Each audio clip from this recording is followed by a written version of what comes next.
Olá, é um prazer estar aqui com vocês. Eu sou a Silvia, atualmente eu estou no cargo da coordenação de agricultores, de cadastro do agricultor familiar, na Secretaria de Agricultura Familiar e Cooperativismo do Ministério da Agricultura, né?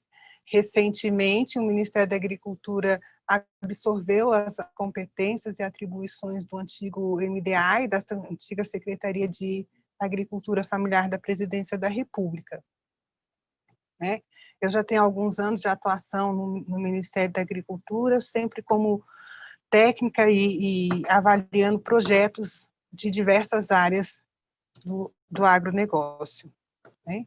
Então, a princípio, eu gostaria de passar para vocês um histórico breve do que representa a DAP para a agricultura familiar, né?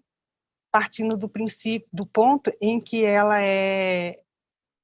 foi instituída, na verdade, pela resolução do Conselho Monetário Nacional em 1995, quando foi instituído o Programa Nacional de Fortalecimento da Agricultura Familiar, PRONAF. Ela teve a finalidade específica de comprovar, entre todos os agricultores, aqueles que tinham atividade somente com o seu grupo familiar. Isso é relevante porque a DAP hoje é entendida como um documento de identificação do agricultor familiar para toda e qualquer política pública, mas por ela vir por ela ser um instrumento específico do PRONAF, ela traz algumas características que não são contempladas nas demais políticas públicas. A tipologia dela, né, em DAP principal, DAP acessória, que identifica a DAP jovem, a DAP da mulher agregada, as DAPs para a DAP jurídica para os empreendimentos da agricultura familiar, né? E principalmente o seu status. Ela vem para efeitos de controle, ela vem com 5 status: a de última versão, válida, cancelada e expirada, até chegar à condição de ativa. A DAP ativa é aquela que foi emitida recentemente, ou seja, tem uma última versão, e está válida, aquela que passou por um processo de análise da documentação que é apresentada no ato da emissão, e foi considerada como atendendo 100% dos requisitos exigidos na Lei da Agricultura Familiar, a Lei 11.326. Essa lei foi regulamentada pelo Decreto 9.064, em 2017, e também pela Portaria 523, que disciplina o processo de emissão dessa declaração dentro de um conjunto de entidades públicas e privadas que foram credenciadas junto da Secretaria de Agricultura Familiar para emitir para a emissão da DAP. Recentemente também, em função do cenário de pandemia, foram editadas 2 portarias para prorrogar o prazo de validade das DAPs nesse período, buscando sempre evitar o aumento de locomoção e a aglomeração junto aos agentes emissores. A nossa rede de emissores ela é constituída por algumas entidades públicas, determinadas dentro da Portaria 523, e por entidades privadas, né? Ela se constitui num escalonamento de unidade operacional, aquela que efetivamente emite o documento da DAP.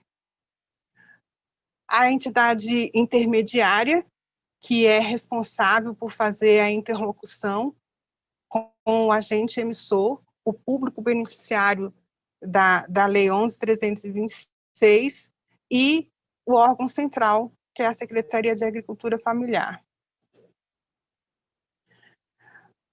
Examinando o processo, assim, nesses 25 anos de existência da DAP, a gente observa o crescimento de importância que ela teve no processo de fortalecimento da agricultura familiar. A gente tem mais ou menos 15 políticas públicas voltadas para o incentivo à produção, o desenvolvimento sustentável e a geração de renda. Entre as principais políticas públicas, a gente tem a de assistência técnica e extensão rural, a Garantia Safra, o Programa de Aquisição de Alimentos, o Programa Nacional de Alimentação Escolar, do PNAE, e o Programa Minha Casa Minha Vida. Né? O Cadastro da Agricultura Familiar, instituído pelo Decreto 9.064, tem como objetivo a identificação de todo o público da agricultura familiar, identificado pela Lei 11.326. Ele vai funcionar como uma carteira de identidade e essa carteira de identidade vai ser apresentada junto aos agentes financeiros que operacionalizam as linhas de crédito disponíveis para o público da agricultura familiar. As vantagens que o cadastro da agricultura familiar traz em relação ao sistema de emissão de DAPs é que ele é um cadastro permanente. A pessoa não será excluída desse cadastro em momento algum.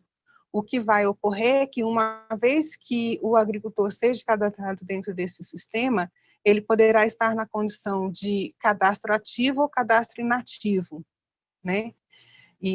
Mas a gente não vai perder a informação de que essa pessoa é um agricultor familiar.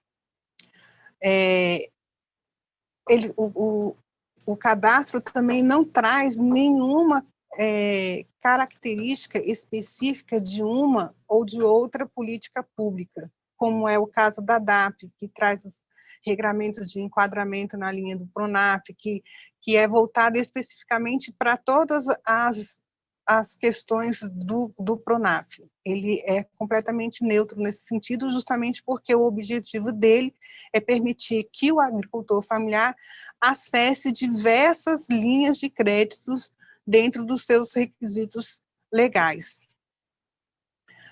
É mais uma questão de melhoria da gestão do processo de identificação do agricultor familiar, porque com o cadastro da agricultura familiar, nós não só vamos ter dados permanentes, como esses dados serão mais transparentes. As questões que hoje são sombreamentos no processo de emissão da DAP, em relação à identificação da renda do agricultor familiar, se ele tem ou não tem 4 módulos de terra, eles vão ser mais transparentes nesse sentido. O sistema também vai continuar emitindo um documento totalmente similar à DAP e específico para o PRONAF, que é mais ou menos uma DAP, no formato da DAP atual, mas que é a parte da carteirinha de identidade do agricultor familiar. A nossa expectativa com relação ao CAF é que, efetivamente, ele traga os dados de gerenciamento bem transparentes, tanto para o gestor público como para a sociedade. A gente acredita que, com a exposição desses dados, o controle social na emissão do cadastro se fortaleça, que é uma questão muito importante com relação ao uso da DAP e, posteriormente, o uso do CAF. Uma coisa importante também para se falar é que, uma vez que comece a emissão do CAF, as DAPs não serão mais emitidas, ela deixa de existir. O decreto 9.064, ele extingue a DAP e o Cadastro Nacional da Agricultura Familiar vai substituir esse documento como identidade do agricultor. Nesse sentido, o que nós estamos programando para não causar nenhum impacto em relação ao acesso às linhas de crédito? Nós estamos prevendo um período de transição. Assim, no dia em que o CAF for lançado e começar a ser emitido, vai ser a linha divisora. As DAPs emitidas até esta data permanecerão válidas pelo seu período de 2 anos. À medida que essas DAPs forem expiradas, elas não serão reemitidas, a emissão já será feita pelo cadastro da agricultura familiar, da identidade. Para não causar um um impacto grande também, nós estamos mantendo a rede emissora de órgãos públicos e privados que emitem a DAP para emitir o CAF. Então, para o agricultor familiar, na realidade, ele vai cumprir a mesma rotina, ele vai se dirigir ao local mais próximo do agente emissor e vai solicitar a emissão do CAF. Em momento algum, é necessário ter uma corrida para substituir a DAP que está válida pelo CAF. Nós estamos fazendo esse processo de transição entre a emissão da DAP e a emissão do CAF, do Cadastro da Agricultura Familiar, em razão desse cenário de pandemia.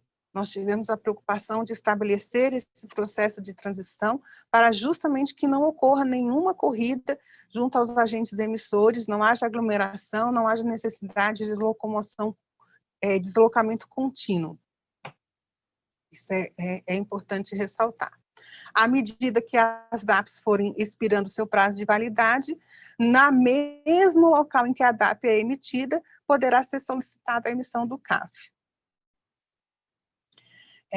O CAF também traz a possibilidade de aferição da renda do agricultor familiar com cruzamento de informações em diversas bases do governo federal. Então, a gente tem a expectativa de reduzir o número de denúncias de irregularidades que existem. E também é importante colocar que, junto com o CAF, vem um processo mais intensivo de capacitação dos agentes emissores e de informações para o agricultor familiar. A nossa programação é que o sistema seja desenvolvido na sua fase final até 31 de dezembro. No primeiro trimestre de 2021, janeiro, fevereiro, março, nós vamos estar fazendo um amplo processo de divulgação e de capacitação dos nossos agentes emissores. E a expectativa é que, a partir do segundo trimestre de 2021, a partir de abril, meados de abril, a gente já comece a emissão do CAF.